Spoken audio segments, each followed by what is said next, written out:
waxaa habeennimadii xalay magaalada Boorama laga daafuray barnaamijka toddobaadka dhaqanka kaasi oo lagu soo bandhigay ciyaar dhaqameed heeso iyo gabayo la xiriira dhaqankii hore ee Soomaalida iyo sidoo kale agabyadii dhaqankii Soomaalidu waayihii hore isticmaali jireen iyo farshaxano la xiriira dhaqanka barnaamijkani oo soo qaban qaabisay xarunta halabuurka ee magaalada Boorama ayaa ka qabsoomay hotel Haldoor ee magaalada Boorama waxaana ka soo qayb galay maamulka degmada Boorama maamulka wasaaradda waxbarashada iyo sayniska dhaqan yaqaano abwaano siyaasiyiin fanaaniin iyo sidoo kale qorayaasha kala duwan ee magaalada Boorama ku nool iyo qaybaha kala duwan ee bulshada magaalada Boorama kuwaasoo dhamaantood soo dhaweeyay furitaanka barnaamijkani ayaa waxa ugu horeyntii halkaasi ka hadlay mas'uuliyiinta xarunta halabuurka magaalada Boorama waxayna sheegeen ujeedada barnaamijka laga leeyahay waxay tahay in la helo dhalinyaro badan oo farshaxan ah oo artist ah in lagu soo saaro lisxasuusiyo dhaqankeeni barnaamijku saasoo inoogu furmaya maanta waa maalintii dhalinyarta waa maalintii hal abuurada hadalka ma badinayno waqtigu is ereeya barnaamijka waynu bogaadinaynaa mar walba dhalinyarta waynu garab taaganahay mar walba inay heer gaadhaan way u joogtaa xaruntu waxaan u mahadnaqayaa xarunta dhaqanka iyo hal abuurka ee soo abaabushay kulankan aynu caawa iskugu nimidnay oo ah toddobaadkii dhaqanka anigoo ka hadlaya afka golaha deegaanka waxaan leeyahay waxaan garab taaganahay in dib loo soo nooleeyo dhaqankii Soomaaliga ee wanaagsanaa dadkeenii hore hal abuur bay lahaayeen dhaqan bay lahaayeen dhaqankaasina wuxuu lahaa qaybo badan oo wanaagsan waxa loo baahan yahay dhaqanka qaybtiisa wanaagsan in la sii joogteeyo waxa kale oo taageersanahay oo garab istaagaynaa in dhalinyarada hal abuurka leh ay soo bandhigaan hal abuurkooga waxaan aad iyo aad ugu faraxsanahay inaan ka soo qayb galo xafladan oo loo bixiyay toddobaadka dhaqanka oo ay soo diyaariyeen xarunta hal abuurka ee Boorama mas'uuliyiinteeda aad iyo aad baan ugu mahadnaqayaa kullay marka dhaqan la yiraahdo ka hadalkeeda waa lagu kala fiican yahay dad baa dhaqanka aad u diraaseeya oo aad u yaqaana dadkaas ay ku fiican tahay inay ka waramaan laakiin kolka dhaqanka la yiraahdo ma aha dhaqan kaliya dhaqanka Soomaaliga un baa loo jeedaa marka dhaqankeena Soomaaligu inta akhriday iyo inta looga sheekeeyayba dhaqan aad iyo aad u fiican buu ahaa dhaqanka iyo afku way isku xidhan yihiin oo ma kala maarmaan marka caawa xaqan waxa iga muuqda labadii uu dhaqanku isugu jiray oo ahaa kii la taaban karayay la arkayay ee la isticmaalayay iyo kii aan la taabanayn laakiin se la isku gudbinayay oraahda dadkii Soomaalida markay diinta Islaamka qaateen diinta Islaamkii ayaa hogaaminaysa dhaqankii ma garanaysay dadka Soomaalidu lahaayeen dadka Soomaalidu dhaqan bay leeyihiin iyo cilmiga ay dadka Soomaalidu lahaayeen waxa la yiraahdaa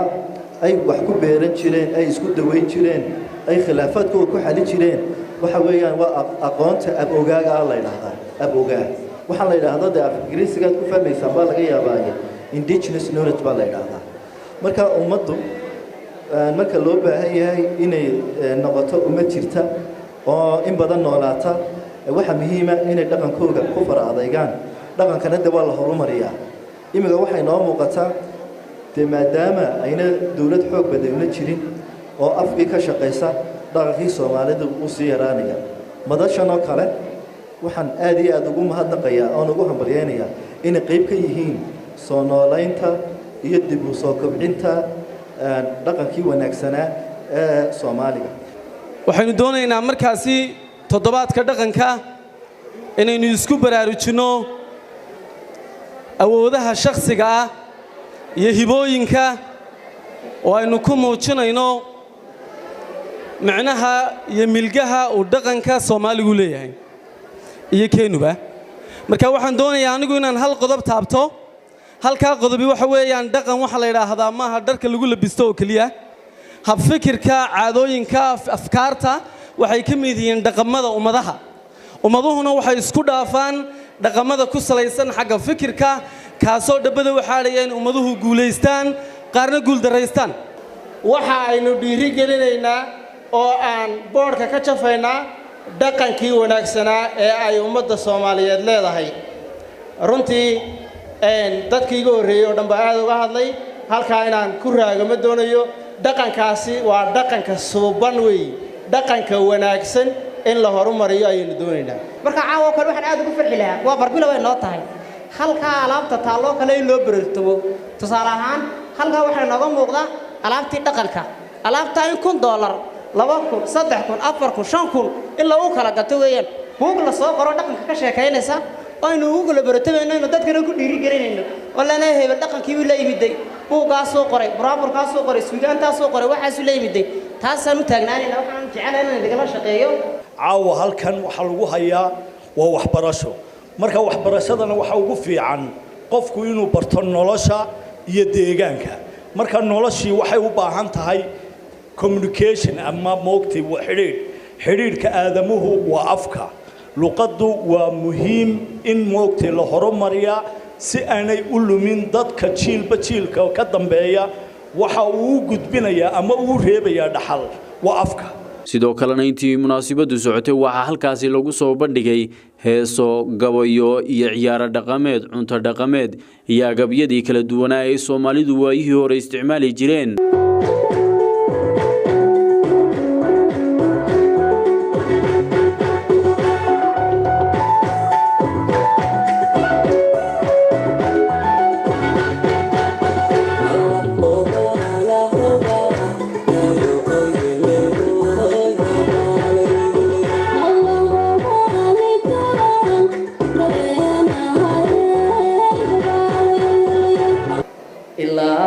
barigan ciraysto xasuustaadan baayne intaanidka baaqisiyaye hooskaaga cidkalimaye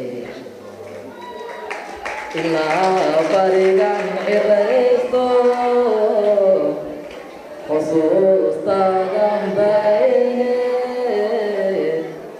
إنسانك باقسياي أوسكاغا كلمة ما سيدا كوباد waxay ka hadlaysaa qabyaalada dulliga dawaa lahayne dadku ku wareereen maxaa lagu dabiibaa durkiya dagaala dadka kala qaybiya dumarka iyo caruurta duqeyd iyo daayartu waa kuwa ku daale maxaa lagu dabiibaa doogii baxay oo bixid laacay qabyaalada daaqday maxaa lagu dabiibaa dadarisaha iyo dul wada walaalaha inay isku duubaan danahooga eegaan qabyaaladan diiday maxaa lagu dabiibaa adduunyada macaanka iyo kalluuma midhihii saraaye marar bay ahayd goob nimcada marabku saraaye masiiba ku soo duushay iyo qoonna moog yahay 100 milyan baa ku dhiman maalin iyo leyla malka dhiig ka buuxo ayaa ka milan meel kastood mari madaafiicda buuxdiya sunba marisay unkii waxa nolosha qayba dadku qiimo ku leeyahay isqadarinta gurkiyo qormo inay yegleelaan dumar qalanjadoodiyo qalidii haweenkaay qaybtaanu helaye qalbigaad ku taala qurux lama wadaago naftu kugu qabowdo qalbi lula inaagtaan hibaycaa waqiraya